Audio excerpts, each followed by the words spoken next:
สวัสดีครับพบกับบอนไซสเตชันครับวันนี้อยู่ใน10อันดับบอนไซน่าเลี้ยงในประเทศไทยนะครับวันนี้อยู่ในลำดับที่8เป็นการเจาะลึกของต้นไทรนะครับไทรเป็นพันไม้ที่ทำบอนไซประจำประเทศไทยมาเนี่ยนานหลายปีแล้วนะครับตั้งแต่เราเริ่มเล่นบอนไซกันใหม่ๆนะครับต้นไทรเนี่ยมันจะเป็นพันไม้ที่เราได้พบเห็นโดยทั่วๆไปนะครับไม่ว่าจะตามบ้านตามวัดหรือตามสถานที่ต่างๆนะครับเนื่องจากนกกาเนี่ยเขากินเมล็ดไปแล้วก็ถ่ายออกมานะครับแล้วเมล็ดของเขาตกขึ้นมาเนี่ยมันก็จะขึ้นต้นมาแล้วก็เติบโตเราก็สามารถนำต้นพวกนี้ขุดมาทำเป็นบอนไซได้ซึ่งคนเล่นบอนไซในยุคแรกๆนะครับบ้านเราก็ใช้ต้นไทรนี่แหละครับสำหรับต้นไทรที่เห็นกันโดยทั่วไปที่นำมาทำเป็นบอนไซบ้านเราเนี่ยแรกๆเลยตอนผมเริ่มเล่นใหม่ๆเนี่ยผมจะเห็นเป็นไทรใบแก้วเป็นพันไม้ที่นำมาทำบอนไซได้ยุคแรกๆเลยนะครับแล้วก็เป็นพวกไทรอังกฤษไทรใบกลมนะครับที่จะเห็นมากมายในช่วงนั้นนะครับหลังๆเนี่ยมีอยู่ช่วงหนึ่งสักประมาณ10กว่าปีที่ผ่านมาเนี่ยจะมีการนำไทรจีนมาจากต่างประเทศโครงสร้างของเขาเนี่ยสวยมากนะครับรากเขาจะรอบเลยนะฮะแล้วก็ต้นใหญ่ครับแล้วก็โครงสร้างเนี่ยแปลกหูแปลกตาบ้านเรามากนะครับจนทำให้บ้านเราเนี่ยตอนกิ่งแล้วก็จัดรากทำกันเป็นแบบคล้ายของจีนเลยนะครับเนื่องจากต้นไทรเป็นพันไม้ที่หาง่ายนะครับแล้วก็เติบโตได้ดีในเมืองไทยนะครับและที่สำคัญคือมีพันธุ์ที่หลากหลายมากนะครับมีทั้งไทรใบแก้วไทรอังกฤษไทรใบกลมนะครับในยุคนั้นที่จะเห็นนะครับแล้วก็ต่อมามีไทรจีนนะครับไทรจีนเนี่ยมีหลายตัวเลยนะฮะจะมีเป็นไทรไทเกอร์หรือที่เราเรียกกันว่าไทรเกาหลีนะครับแล้วก็ไทรใบไมกุจีนะครับอันนี้จะมีลักษณะใบเล็กแล้วไทรจีนมีอีกหลายชนิดนะครับอยู่ที่ลักษณะของใบลักษณะของผิวที่มันแตกต่างกันนะครับลักษณะเด่นของไทรนะฮะอย่างที่บอกนะครับว่าเป็นพันไม้ที่เลี้ยงง่ายนะครับแล้วก็มีกิ่งที่เหนียวเหมาะมากสำหรับการทำบอนไซ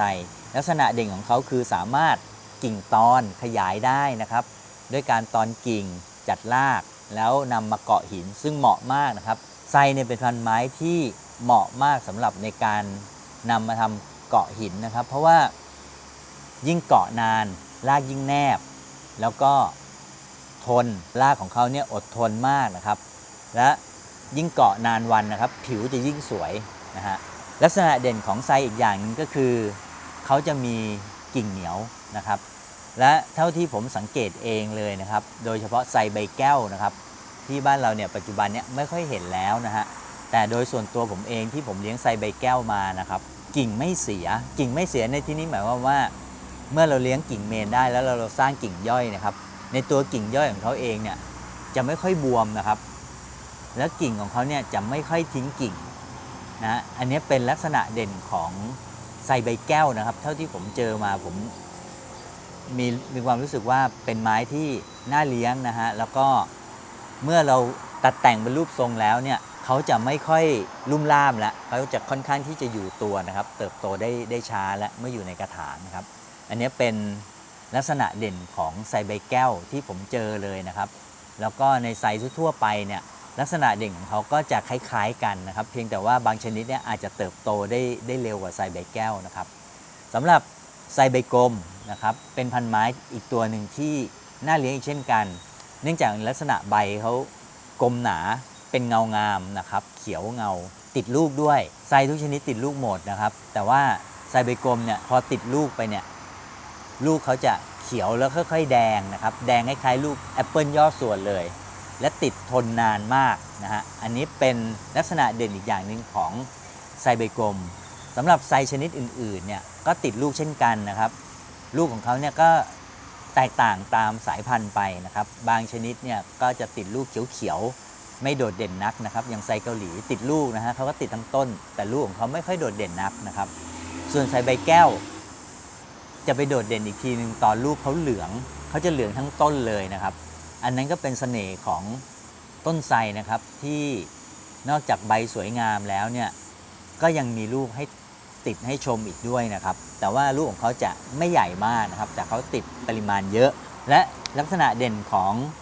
ไทรอีกอย่างหนึ่งก็คือเมื่อเราเลี้ยงไปนานๆนะครับผิ ผิวของไซแต่ละชนิดเนี่ยจะไม่เหมือนกันผมยกตัวอย่างไซใบแก้วอีกนะครับคือเลี้ยงไปเนี่ยผิวก็จะขาวนวลยิ่งเลี้ยงไปนานๆผิวยิ่งขาวนวลต่างกับไซไทเกอร์นะครับไซไทเกอร์ก็จะเลี้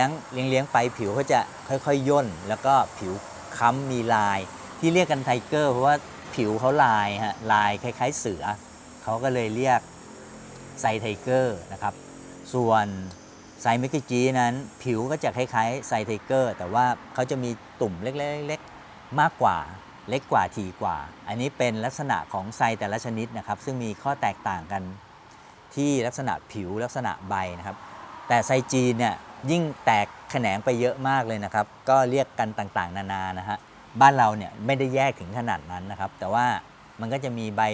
บหนาใบบางใบเล็กใบใหญ่มีหลายชนิดมากนะครับอันนี้เป็นลักษณะทั่วๆไปของไซแต่สิ่งที่เหมือนกันทั้งหมดเลยของไซนะครับคือเป็นไม้เลี้ยงง่ายกิ่งเหนียวนะครับและกิ่งไม่ค่อยเสียนะครับคือหมายความว่ากิ่งไม่ค่อยบวมเลี้ยงไปแล้วกิ่งไม่บวมนะครับแล้วก็ไม่ค่อยทิ้งกิ่งโรคแมลงน้อยมากนะครับโรคแมลงที่เจอบ่อยเนี่ยมักจะเจอตอนที่เป็นใบอ่อนแตกใบอ่อนนะครับมันจะมีแมลงมานะครับเราเรียกกันไอ้รถถังนะมันจะเป็นแมลงมีหางและวิ่งเร็วๆนะครับแล้วทำให้ใบม้วนใบก็จะมีฝ้าขึ้นสีน้ำตาลหรือไม่ใบก็จะห่อนะครับอันนี้เกิดกับใบอ่อนนะครับเพราะฉะนั้นถ้าไซแตกใบอ่อนเนี่ยก็ใช้ยาฆ่าแมลงฉีดป้องกันได้หรือใช้น้ำส้มควันไม้ฉีดป้องกันได้เช่นกันนะครับอย่างหนึ่งนะฮะที่เจอก็คือเชื้อราที่ผิวต้นนะครับบางครั้งเกิดเชื้อราที่ผิวเขานะครับอาจจะมาจากรากไม่เดินรากแฉะนะครับดินแฉะรากไม่ค่อยเดินนะครับก็ทำให้รากเน่าแล้วก็ติดเชื้อราขึ้นมานะครับซึ่งน้อยมากนะครับเลี้ยงมาหลักร้อยต้นแล้วนะครับผมเลี้ยงเจอแบบนี้น้อยมากนะฮะเจอต้น2ต้นนะครับแต่ถ้าใบอ่อนเนี่ยจะเจอบ่อยนะครับที่แมลงเราไม่ได้ฉีดยาป้องกันเอาไว้แล้วเกิดแมลงมากินใบเนี่ยนะฮะแต่ก็ไม่ทำให้ใบเสียหายอะไรมากมายไม่ถึงกับทำให้ต้นไม้ตายหรืออะไรไปนะครับเราก็ตัดทิ้งเก็บทิ้งไปหรือฉีดยาป้องกันนะครับอันนี้ได้นะครับแต่ถ้าเป็นเชื้อรานั้นเขาจะกินลามไปทั้งต้นนะครับก็ใช้ยาฆ่าเชื้อราช่วยไปนะครับอันนี้น่าจะเป็นพวกราชนิดหนึ่งนะครับอันนี้ผมก็ไม่แน่ใจนะครับถ้าเจอนะครับลองใช้คาร์เบนดาซิมนะฮะเป็นยาเชื้อรานะครับฉีดรักษานะครับแล้วก็ขูดเนื้อที่เสียขูดผิวที่เสียทิ้งไปแล้วก็ทายาหรือพ่นยาก็ทำให้ช่วยได้นะครับอันนี้เจอน้อยมากนะครับไม่ค่อยเจอส่วนอย่างอื่นเนี่ยไซแทบไม่มีเลยนะครับ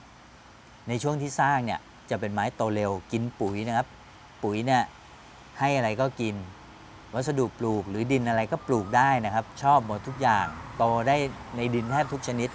ยกเว้นดินเหนียวดินเลนอะไรพวกนี้นะครับดังนั้น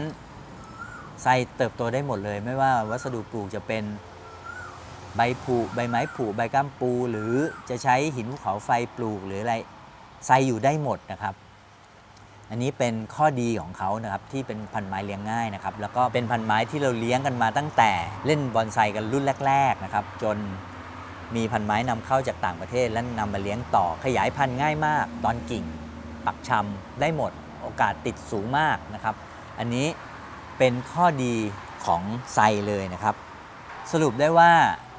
ไซเป็นพันไม้ที่น่ามาทำบอนไซกันมากนะครับแต่ว่าปัจจุบันนี้ความนิยมเนี่ยจะนิยมน้อยลงไปนะครับแต่จริงๆแล้วเนี่ยไซควรจะมีเลี้ยงติดบ้านเอาไว้นะครับในสำหรับคนเล่นบอนไซเพราะว่าเป็นพันไม้ที่ชื่อเป็นมงคลนะครับว่า